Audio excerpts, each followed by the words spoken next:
High friend, আমি study with ফিডিবি।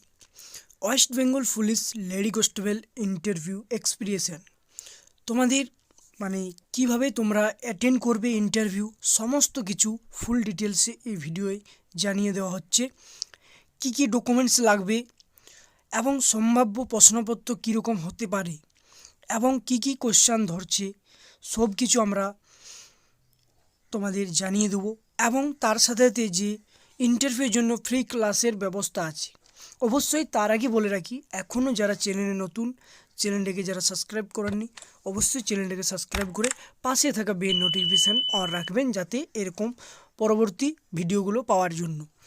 দেখো, তোমাদের অনেকে ভিডিও বানাচ্ছে, কিন্তু আমরা তোমাদের ম্যান জিনিসগুলো, ম্যান পয়েন্টগুলো তুলে ধরবো। এবং ইউটিউবে সর্বপ্রথম এরকম ধরনের কেউ কোশ্চান বলে না। যে কোশ্চানগুলো তোমাদের আসার 100% চান্স, সেই কোশ্চানগুলো নিয়ে আমরা আলোচনা করব। এবং যদি তোমাদের এই ভিডিওটা যদি একবার দেখো, অবশ্যই তুমি ইন্টারভিউতে পাস করবেই, ইন্টারভিউতে ভালো পারফরমেন্স করবেই। তুমি একটা কথা মিলিয়ে নেবে, তোমরা যারা ভিডিওটা দেখছো বা যারা দেখবে তাদের বলছি, অবশ্যই তোমরা ইন্টারভিউতে যে জিনিসগুলো সেই জিনিসগুলো না জানলে অনেক তোমাদের ক্ষতি হয়ে যাবে। সেগুলো আমরা এখানে তোমাদের জানাবো, যাতে না তোমাদের কোনো ক্ষতি হয় এবং তোমরা যাতে পাস করতে পারো। তার জন্যই বলছি, ভিডিওটা ধৈর্য সহকারে দেখুন এবং লাস্ট পর্যন্ত না টেনে দেখুন। এবং এখনও যারা চ্যানেলে নতুন, অবশ্যই চ্যানেলটা সাবস্ক্রাইব করে দিন। এবং তোমাদের বন্ধুবান্ধব যারা এখনও ভিডিওটা অবশ্যই তোমরা শেয়ার করবে বন্ধুবান্ধবদের, কারণ খুবই গুরুত্বপূর্ণ আলোচনা। এই আলোচনাটা তোমরা অনেকেই হয়তো ভাবছো একটা ইন্টারভিউ সাধারণ জিনিস কোশ্চেন জিজ্ঞেস করবে, কিন্তু না, কী ধরনের কোশ্চেন আছে সেটা, এবং কি কি ডকুমেন্টস নিয়ে যেতে হবে, না ডকুমেন্টস নিয়ে গেলে কি কি ক্ষতি হবে, সব কিছু আমরা জানিয়ে দিচ্ছি।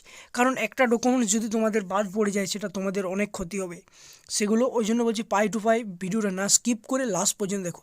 লেডি কনস্টেবল ইন্টারভিউতে কী কী ডকুমেন্ট লাগছে, অবশ্যই আগে তোমাদের ডকুমেন্টস নিয়ে আলোচনা করব, পরে কি কি কোশ্চেন আসবে সেগুলো আলোচনা করব। অবশ্যই ছোট্ট ভিডিও, একটু ধৈর্য সহকারে দেখো।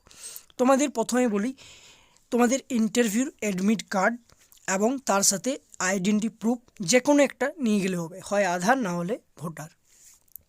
বুঝতে পারছো? পরিষ্কারভাবে দেখো।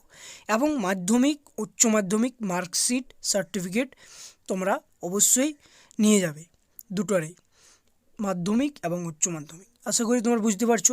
এবং স্নাতক যারা অনার্স করেছো, যে বিষয়ে অনার্স, তার যদি মার্কশিট, সার্টিফিকেট থাকে অবশ্যই তোমরা নিয়ে যেতে পারো। এবং তার সাথে তোমাদের যদি কম্পিউটার থাকে অবশ্যই নিয়ে যাবে। কারণ যে ডকুমেন্টসগুলো আমি বলছি, তোমরা অবশ্যই ভিডিওটা ভালো করে দেখে খাতাতে নোট করে নাও। ইন্টারভিউ যে ডকুমেন্টসগুলো প্রয়োজন, এগুলো না নিয়ে গেলে তোমরা হয়তো অনেকেই তোমাদের ক্ষতি হয়ে যাবে। তার জন্য আমরা জানিয়ে দিচ্ছি কি কি তোমরা নিয়ে যাবে আর কী কী নিয়ে যাওয়ার দরকার নেই। এবং আরেকটা জিনিস বলি, তোমাদের টাইমের প্রতি কিন্তু গুরুত্ব দিতে হবে। যে টাইম তোমাদের রিপোর্টিং টাইম বলবে, সেখানে তোমরা সেই টাইমে পৌঁছে যাবে। তার আগে বলি, তোমাদের আইডেন্টিটি প্রুফ এবং অ্যাডমিট কার্ড দেখিয়ে তোমাদের গেটে এন্ট্রি হবে, সেখানে তোমাদের ফিঙ্গারপ্রিন্ট নেওয়া হবে। আশা করি তোমরা একটাও স্কিপ করো না, লাইন স্কিপ করলে কিন্তু তোমরা মিস করে যাবে। ওখানে তোমাদের ফিঙ্গারপ্রিন্ট নিয়ে তোমাদের গেটে এন্ট্রি হবে, সেখানে তোমাদের ইন্টারভিউর সময় উচ্চ মাধ্যমিক এবং মাধ্যমিকের মার্কশিট, সার্টিফিকেটগুলো এবং স্নাতক যে ডিগ্রিগুলো আছে তোমাদের অনার্সের, এবং সেগুলো তোমাদের ভেরিফাই হবে। কম্পিউটার সার্টিফিকেট, এবং সবচেয়ে গুরুত্বপূর্ণ যদি কোনো সার্টিফিকেট থাকে, হয়তো ডিস্ট্রিক্ট চ্যাম্পিয়ন হয়েছো তার সার্টিফিকেট, বা কেউ আঁকাতে সার্টিফিকেট যদি থাকে, আদার সার্টিফিকেট যদি থাকে, অবশ্যই সঙ্গে নিয়ে যাবে। আরও যদি তোমাদের কোনো কিছু যদি, তার আগে একটা জিনিস বলি, যারা কাস্ট আছো, SC ST OBC এবং EWS, তারা অবশ্যই তোমাদের কাস্ট সার্টিফিকেটটা অবশ্যই নিয়ে যাবে। কারণ না নিয়ে গেলে কিন্তু তোমরা কি বলবো, অবশ্যই ভুল করবে। তার জন্য আমরা বলে দিচ্ছি, কাস্ট সার্টিফিকেট, এই জিনিসগুলো তোমরা আগের থেকে গুছিয়ে নেবে ব্যাগে, যাতে তোমরা না ভুলে যাও। এবং যদি আদার্স কোনো সার্টিফিকেট থাকে অবশ্যই সঙ্গে নিয়ে যাবে, নিয়ে যাওয়ার কোনো দোষ নেই, অবশ্যই তোমাদের কাজে লাগবে। এবারে তোমাদের চলে আসি কোশ্চানে, কীরকম ধরনের তোমাদের কোশ্চান করে ইন্টারভিউ রুমে। সবার আগে বলি, তোমাদের ইন্টারভিউ রুমে যাওয়ার আগে বলবে যে স্যার আসতে পারি, অবশ্যই যাবে। তারপরে গিয়ে নমস্কার স্যার, যদি ম্যাডাম থাকেন অবশ্যই নমস্কার ম্যাম।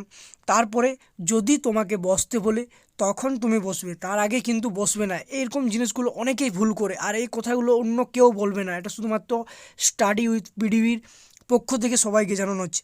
যতক্ষণ না স্যার ম্যামরা বলছে যে বসো, ততক্ষণ বসো না।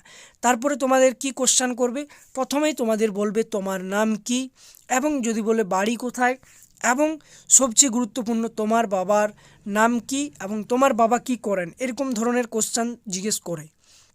এবং তারপরে তোমাদের বলতে পারে কম্পিউটার জানো কি, অবশ্যই বলবে হ্যাঁ। এবার কম্পিউটারের ধরনের দু একটা কোশ্চেন হয়তো জিজ্ঞেস করতেও পারে। এবারে তোমাদের বলতে পারে যে তুমি তো ফিট, মানে তুমি পিএমটি পিটিতে পাস করেছো, এই ফিটনেসটা ধরে রাখবে কি করে। একটুও নার্ভাস হওয়ার কিছু নেই, যেরকম স্যাররা বলবে অবশ্যই সেরকম উত্তর দেওয়ার চেষ্টা করবে। যদি না জানা থাকে অবশ্যই বলবেন না স্যার এই মুহূর্তে আমার জানা নেই।